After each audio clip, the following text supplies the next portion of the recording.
Le 9 mars 2023, sur le plateau de Touche pas à mon poste, diffusé en direct sur C8, un homme prend la parole pendant quelques minutes. Et dans les heures qui suivent, un mot enflamme les réseaux sociaux. 4 mois plus tard, la chaîne reçoit une amende de 500 000 € de la part de l'Arcom, estimant qu'elle a manqué à ses obligations de contrôle de l'information. Ce que cet homme a dit ce soir-là était suffisamment grave pour coûter 1,5 million d'euros à une chaîne nationale. Ce mot fait référence à une substance que votre corps est en train de fabriquer en ce moment même. Une substance pour laquelle certaines élites seraient prêtes à torturer et à tuer des enfants. Des célébrités sont accusées, il y aurait des laboratoires secrets, un seul mot dans toutes les bouches, l'adrénochrome.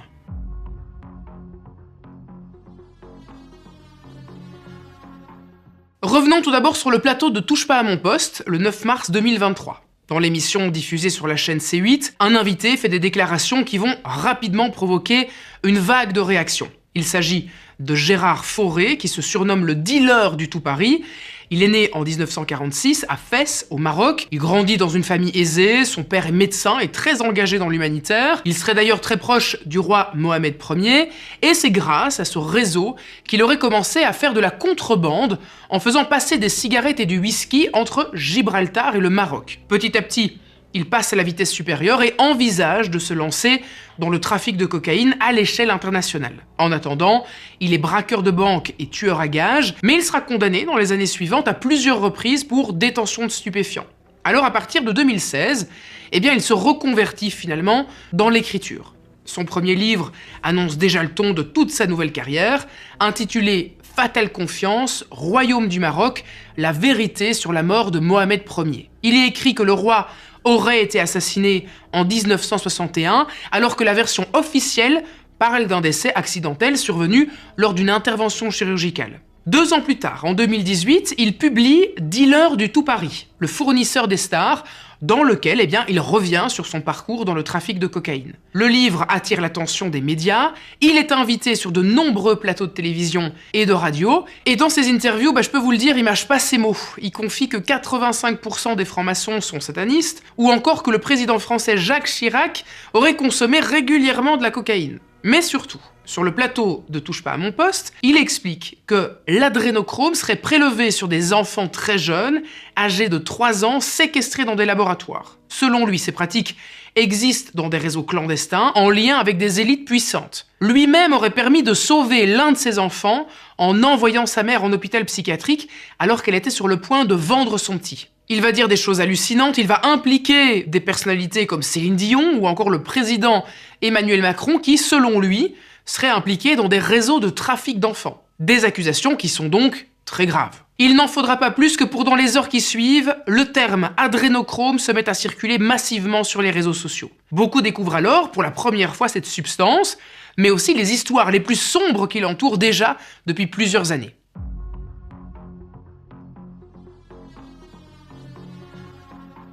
Mais alors, qu'est-ce que c'est que cette substance exactement? L'adrénochrome est en fait un composé chimique produit naturellement dans l'organisme à partir d'une hormone bien connue qui est l'adrénaline. L'adrénaline, elle, est à la fois une hormone et un neurotransmetteur. Elle permet au corps de réagir face au danger ou au stress.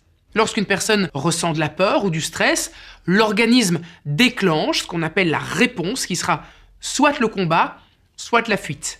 Mais dans les deux cas, il aura besoin d'énergie instantanée pour agir très vite. Ce sont les glandes surrénales qui libèrent de l'adrénaline dans le sang et qui vont provoquer des symptômes immédiats. Le cœur bat plus vite, la respiration s'accélère, la pression artérielle augmente et le corps se prépare à réagir le plus vite possible. Une fois cette phase passée, l'adrénaline libérée dans l'organisme est progressivement dégradée par différentes réactions chimiques, et c'est au cours du processus d'oxydation, quand la molécule d'adrénaline se transforme au contact de l'oxygène, que naît le composé qui nous intéresse le plus aujourd'hui, c'est-à-dire l'adrénochrome. Il ne reste pas longtemps dans l'organisme, il est aussi très rapidement transformé, puis éliminé par notre corps. Alors non, je ne suis pas devenu professeur de chimie, loin de là, mais vous allez voir que cette partie est très importante pour la suite, alors écoutez bien. Vous l'avez donc compris sur le principe, tout le monde peut fabriquer de l'adrénochrome. Et si on s'arrête à cette simple définition, Bah, il n'y a rien d'exceptionnel, c'est un déchet qui va finir comme tous les déchets du monde. Bon. Pourtant, au fil des décennies, cette simple molécule biologique va rapidement se faire connaître comme étant une drogue mystérieuse, une substance psychédélique, voire même un produit recherché par des élites secrètes pour son effet euphorisant, mais surtout pour ralentir le vieillissement et accéder à la jeunesse éternelle. Mais cette molécule n'est pas du tout une découverte récente. Les Aztèques eux-mêmes avaient déjà recours à la collecte d'adrénochrome à l'occasion de leur sacrifice humain pour honorer les forces obscures. Et en parlant d'honorer les forces obscures, il serait grand temps d'honorer votre prêtresse de l'étrange en vous abonnant à cette chaîne. Promis, à 1 million d'abonnés, on lance notre premier sacrifice humain. Allez, haut les cœurs! Ou pas. Au 19e siècle, des découvertes archéologiques au Mexique ont permis de révéler des objets, dont des couteaux, des autels, des offrandes, mais aussi des récipients en pierre qui servaient à recueillir le cœur ou le sang des victimes après un sacrifice, et des structures en bois sur lesquelles étaient exposés des crânes humains. Et sur chacun, des traces de sang ont été retrouvées. Les fouilles ont également permis de découvrir des restes humains qui présentaient des traces de sacrifice, et selon les croyances aztèques, c'est la terre elle-même qui réclame du sang. Une de leurs déesses refuse de nourrir les hommes tant qu'elle ne reçoit pas de cœur humain. C'est la même chose pour le soleil et pour la lune. Leur création passe aussi par un sacrifice. Deux dieux acceptent de mourir pour devenir ces astres. Mais une fois le soleil créé, il reste immobile et n'avance pas dans le ciel. Il faut donc que les autres dieux se sacrifient à leur tour. Et c'est cette seconde étape qui permet au soleil de se lever chaque jour, de traverser le ciel puis de disparaître à l'horizon avant de revenir le lendemain. Dans la mythologie aztèque, plusieurs mondes auraient existé avant le nôtre. Et à chaque fois, ils auraient été détruits par les dieux. Le monde actuel tiendrait donc à peu de choses. La méthode la plus courante consiste à conduire une victime vivante dans un lieu sacré, le plus souvent un temple situé au sommet d'une pyramide. Fermement maintenu par 5 prêtres, un pour chaque bras et chaque jambe, et un qui maintient sa tête. Un 6e, quant à lui, ouvre sa poitrine afin d'en extraire son cœur. L'autre méthode était d'attacher la victime au centre d'une pierre circulaire avec une corde. Elle peut bouger autour, mais ne peut pas s'échapper. On lui donne une arme qui ressemble à une épée en bois. Elle est donc inoffensive puisqu'elle n'a aucune lame. Pourtant, le sacrifié va devoir affronter plusieurs guerriers d'élite qui, eux, sont équipés bien évidemment d'armes réelles. Vous l'avez compris, le combat il est perdu d'avance. Une fois vaincu, le sacrifié est remis aux prêtres qui sont chargés d'ouvrir sa poitrine, de retirer son cœur, de le décapiter et d'écorcher son corps. Agréable, hein, tout ça? Mais au-delà des sacrifices, les Aztèques récoltaient aussi de l'adrénochrome 6 mois par an. Et la pratique s'est répandue dans tout le monde antique. En Égypte, par exemple, même les Perses auraient eu recours à son extraction, jusqu'à ce que certains territoires l'interdisent. La Grèce, par exemple, en a interdit la récolte, mais des groupes clandestins ont continué à le faire. Avant l'arrivée du christianisme, tel qu'on le connaît, là encore, la collecte de la substance a été interdite, mais ce serait poursuivi symboliquement à travers le christianisme, ce qui aurait donné naissance au vin consommé pendant les offices religieux pour représenter le sang du Christ. Au XVe siècle, Vlad Tepes, plus connu sous le nom de Vlad l'Empaleur, c'est l'un des personnages les plus connus de son époque, je vous en ai déjà parlé sur cette chaîne. D'ailleurs, si vous voulez aller plus loin, vous pouvez aller regarder la vidéo complète, n'hésitez pas, elle est vraiment super. Eh bien, lui-même aurait eu recours à cette fameuse collecte de l'adrénochrome, ce qui aurait d'ailleurs ajouté de la matière à la création du personnage de ce fameux Dracula. Et chose intéressante, la grand-mère de la reine Elisabeth II descend directement de Vlad le Moine, qui est le demi-frère de Vlad Tepes. Et alors, chose complètement dingue, Robert Pattinson, cousin éloigné des princes William et Harry, et surtout connu bien sûr pour avoir incarné un vampire dans la saga Twilight, serait lui aussi indirectement apparenté à Vlad l'Empaleur. Des scientifiques ont identifié le composé de l'adrénochrome depuis le début du XXe siècle. Des chercheurs avaient déjà observé que l'adrénaline changeait de couleur au contact de l'air. Ils ont alors réussi à isoler et cristalliser ce composé, et c'est eux qui lui donnent alors le nom d'adrénochrome, qui signifie littéralement adrénaline colorée. Au lendemain de la Seconde Guerre mondiale, le monde entre dans une nouvelle période de tension, la guerre froide. Les grandes puissances s'intéressent de près aux recherches scientifiques capables d'influencer le comportement humain. Au début des années 50, aux États-Unis, la CIA lance un programme secret appelé le projet MK Ultra, qu'on a d'ailleurs aussi abordé sur cette chaîne, si vous voulez aller creuser le sujet. L'objectif est d'étudier différentes méthodes capables d'influencer l'esprit humain, notamment par l'usage de substances psychotropes. Des expériences sont alors menées dans des universités, des hôpitaux et plusieurs laboratoires afin d'observer comment certaines drogues, et en particulier le LSD, peuvent altérer la perception, la mémoire ou la capacité à prendre des décisions. L'adrénochrome attire alors l'attention de certains chercheurs en psychiatrie qui tentent de comprendre l'origine biologique de troubles mentaux, dont la schizophrénie. Parmi les experts qui explorent cette piste se trouvent le biochimiste canadien Abraham Hoffer et le psychiatre britannique Humphrey Osmond. Tous deux proposent ce que l'on appellera plus tard l'hypothèse de l'adrénochrome. Selon eux, une transformation anormale de l'adrénaline dans le corps pourrait produire certains composés capables d'altérer la perception et de provoquer des symptômes similaires à ceux observés chez les patients schizophrènes. Pendant longtemps, ces travaux restent cantonnés au milieu scientifique et ils suscitent, ma foi, peu d'intérêt en dehors de ce cercle. Mais la situation va changer dans les années 1990, avec la sortie du film Las Vegas Parano, réalisé par Terry Gilliam et porté par Johnny Depp. Dans une scène devenue culte, son personnage consomme de l'adrénochrome et plonge aussitôt dans un épisode hallucinatoire particulièrement intense. C'est cette séquence précisément qui va populariser la substance et faire naître de nombreuses théories autour d'elle. On parle d'une drogue ultra puissante, capable d'apporter une sensation de bonheur extrême et des hallucinations incroyables. Elle serait tout bonnement exceptionnelle, mais surtout, elle serait très rare. Parce que le problème qui se pose, c'est la façon dont on doit procéder pour l'obtenir.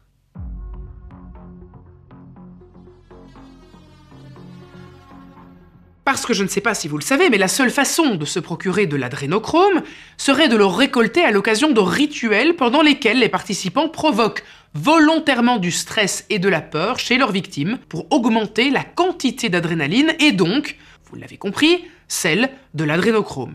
Pour vraiment déclencher suffisamment de matière, il faudrait pousser le corps dans ses limites. On exerce une forte pression psychologique et un état de panique prolongé. Les victimes seraient isolées, privées de leurs besoins primaires et manipulées pour être désorientées. Lorsque la terreur est à son apogée, ils vont à ce moment-là récupérer la substance et dans les cas les plus extrêmes, les victimes sont tuées et leur sang serait consommé immédiatement après pour maximiser les effets de l'adrénochrome qui provoquerait des réactions psychiques intenses avec des états proches de la déréalisation, c'est-à-dire l'impression que le monde devient étrange, irréel, comme si la personne était déconnectée de ce qui l'entoure. À ça s'ajoute une euphorie intense. Au départ, l'extraction se faisait apparemment à partir de victimes choisies pour leur accessibilité. On enlève des personnes SDF, des prisonniers politiques, en tout cas des personnes seules dans des pays du tiers-monde dont personne ne remarquera jamais la disparition. Mais progressivement, et à force de rechercher des produits de qualité, les profils se sont tournés vers des victimes considérées comme porteuses d'une énergie pure et particulièrement intense, celle détenue par les enfants. Ils sont plus sensibles, ils sont plus réactifs au stress, mais là encore, il se dit qu'il y a une sélection. Les plus recherchés seraient ceux dotés de capacités intellectuelles élevées et d'une très grande sensibilité. On s'attaque alors désormais à la collecte des enfants qui arrivent avec les réfugiés par exemple. Ceux qui sont chargés de les récupérer les sortent directement des bateaux et les emmènent dans des laboratoires qui appartiennent au réseau pédocriminel et dans lesquels certaines femmes sont forcées de se reproduire pour accoucher de bébés qui seront utilisés plus tard pour collecter le composé. Arizona Wilder est une des victimes qui a été utilisée pour ces rituels à Balmoral en Écosse. Elle-même aurait assisté à des cérémonies violentes et à des sacrifices humains. Mais il y aurait aussi un lieu en Belgique qui s'appelle le château des Amerois et qui, curieusement, se trouve à environ 80 km de la maison de Marc Dutroux. Là-bas, on aurait prélevé des organes pendant des années et Marc Dutroux lui-même en aurait été l'un des fournisseurs. Les enfants qu'il aurait enlevés seraient bien plus nombreux et auraient servi à ces sacrifices humains. La récolte serait encore très courante aujourd'hui, mais ne fait l'objet d'aucune couverture médiatique. Ceux qui veulent en parler sont évidemment aussitôt sanctionnés, surtout quand ils affirment les faits. 4 mois après les déclarations de Gérard Fauré sur C8, l'Arcom a condamné la chaîne à une amende de 500 000 € en considérant qu'elle avait manqué à ses obligations de contrôle de l'information. Mais vous savez ce que moi je me demande ? Pourquoi autant de silence autour de cette substance ?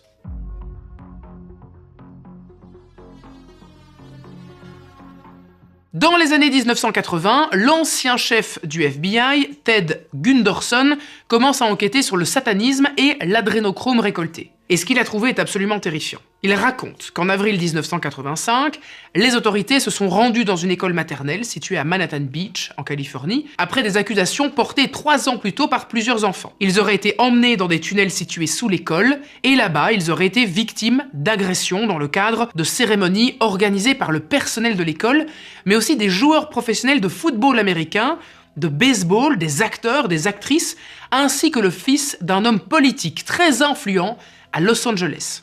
Pour ces occasions, tous étaient vêtus de robes, des bougies étaient installées et tout le monde devait chanter. Mais l'enquête a conclu à des hallucinations de la part des enfants. Après la vente du terrain, Ted Gunderson a réussi à accéder à la propriété et avec l'aide d'un archéologue, des fouilles ont été menées et auraient permis d'identifier des structures souterraines qui auraient pu servir de tunnels et qui depuis ont bien évidemment, vous vous en doutez, été rebouchées. Il a dit « Vous savez, je peux affirmer, sans l'ombre d'un doute, qu'il y avait des tunnels sous l'école. » Au moment des fouilles, Ted et son équipe ont retrouvé une racine d'avocatier coupée de chaque côté de l'entrée, donc le tunnel n'était pas naturel, il a été créé. À l'intérieur, ils ont retrouvé un sac plastique avec le logo Disney, daté de 1982, à environ 30 mètres en dessous de la salle de classe. Le tunnel a donc forcément été rebouché après 1982, au moment même où les premières accusations ont été portées à l'attention des autorités. Ce tunnel d'environ 13 mètres passe sous plusieurs salles de classe. Il mesure 75 cm de large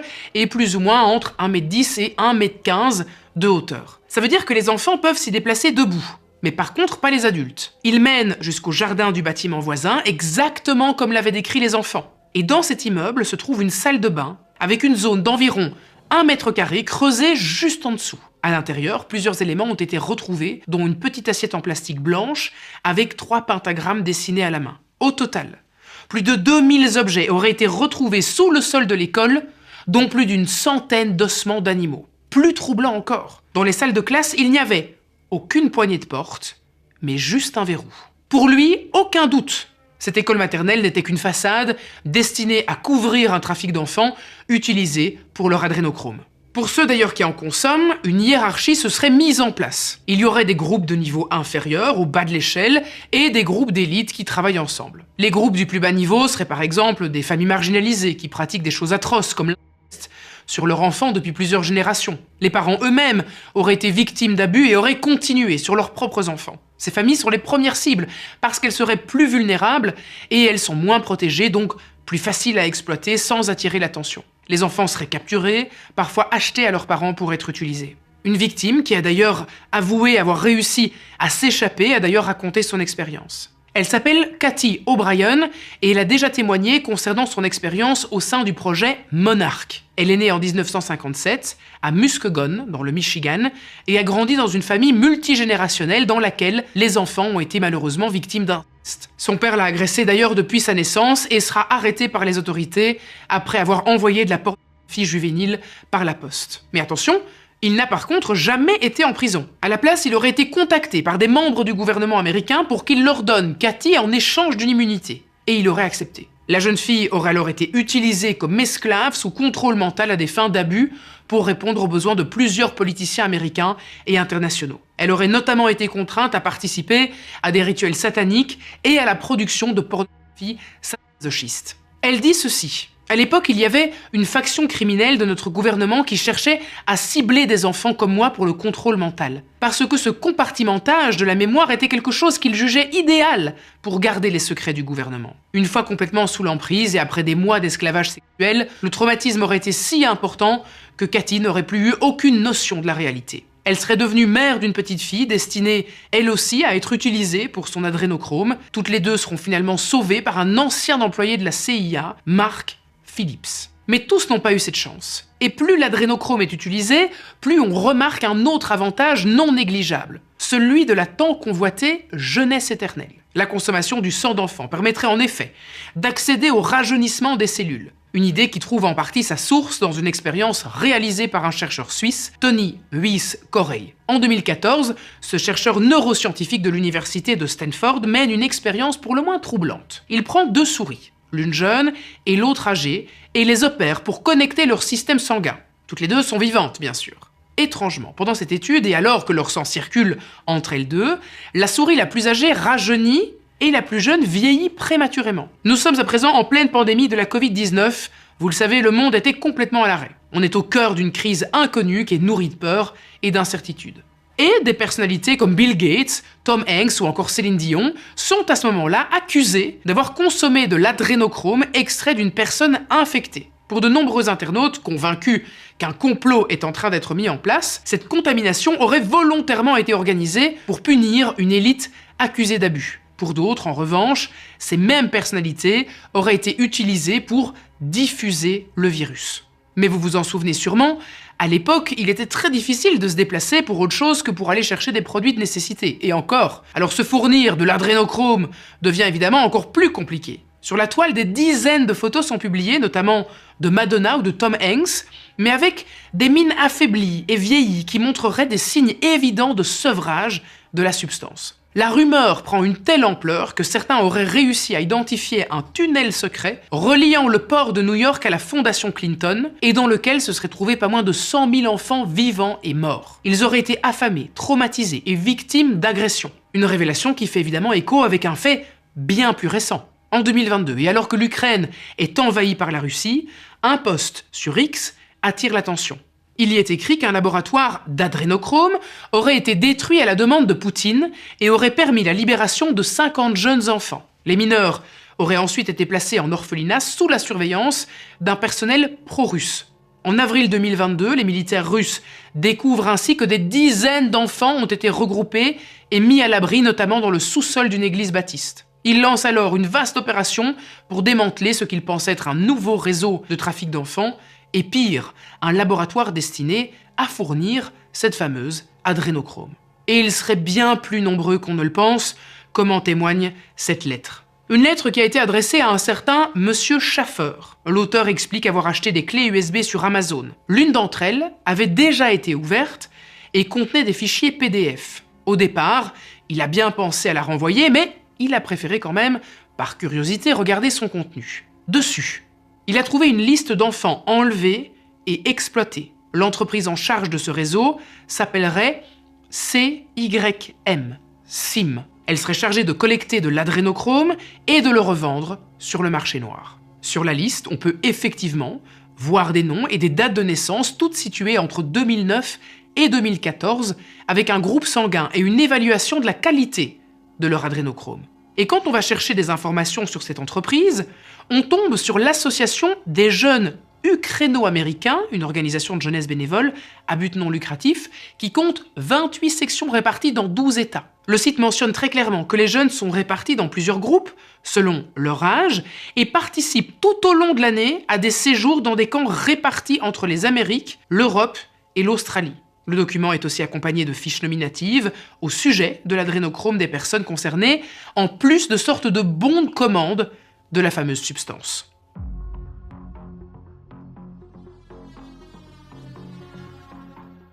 Adrenochrome is a drug that the elites love. It comes from children. The drug is extracted from the pituitary gland of tortured children. C'est ce qu'a déclaré Liz Corkin, une chroniqueuse américaine. Comme on peut s'en douter, les principaux accusés d'avoir recours à ce produit sont des personnages politiques, mais aussi des célébrités. Tous auraient recours à l'adrénochrome pour ralentir le vieillissement, garder une apparence jeune et parfois même augmenter leur énergie ou leur performance. Thierry Ardisson lui-même en aurait parlé, évidemment sous couvert d'humour. À l'occasion d'une rencontre avec François Berléand, l'animateur lui aurait proposé à ce moment-là de goûter du sang de bébé. Mais cette pratique serait même diffusée impunément dans les programmes télé destinés aux enfants. Le film d'animation Monstres et compagnie des studios Pixar a tout l'air d'un long métrage classique. On y fait la rencontre de Jack Sullivan et de Bob Razowski, tous les deux employés dans la principale usine de Monstropolis, qui alimente toute la ville en électricité. Et pour l'obtenir, ils ont recours à la terreur des enfants. Ce sont leurs cris qui permettent de produire l'énergie suffisante au bon fonctionnement de la ville. Dans un tout autre registre, sur le plateau d'Ellen DeGeneres en 2018, Sandra Bullock explique elle-même d'où il vient. C'est une extraction provenant d'un morceau de peau qui vient d'une jeune personne très loin d'ici. Mais comme on pouvait s'y attendre, l'adrénochrome est aussi régulièrement associé à l'affaire Jeffrey Epstein dans certaines théories, puisque les emails de l'homme d'affaires ont confirmé qu'il a financé des tests génétiques novateurs dans le but d'explorer la possibilité de prolonger la vie. Des messages à ce sujet ont d'ailleurs été retrouvés. Comme par exemple, elle a caché des choses, y compris le fait qu'il récupérait de l'adrénochrome et des organes. Ce n'est pas une théorie inventée, c'est réel. Je connais des survivants qui ont vu des enfants être tués pour les contrôler et les terroriser, et qu'ils étaient assis sur des couvercles de seaux pour récupérer le sang. Vous l'aurez compris, les témoignages évoquant des réseaux pédocriminels existent et ils sont nombreux. Des victimes en parlent, des enquêtes ont été ouvertes, et certaines affaires ont bien révélé des systèmes organisés d'exploitation d'enfants. Qu'on y croit ou pas, ce qui est certain, c'est que chaque année, des milliers d'enfants disparaissent, sont exploités, abusés ou victimes de réseaux criminels qui existent, qui sont documentés et qui continuent d'opérer aujourd'hui. Le plus dérangeant, ce n'est pas forcément les théories les plus extrêmes, les théories complotistes, mais le fait que même sans elles, la réalité est déjà suffisamment inquiétante. Alors il serait peut-être temps d'arrêter de fermer les yeux. Si vous avez aimé cette histoire, eh bien je vous invite à aller regarder notamment ma vidéo sur les révélations les plus terrifiantes sur l'affaire Epstein, et puis sachez que vous pouvez voir ou réécouter l'ensemble de mes vidéos sur Spotify. À bientôt pour de nouvelles histoires terrifiantes.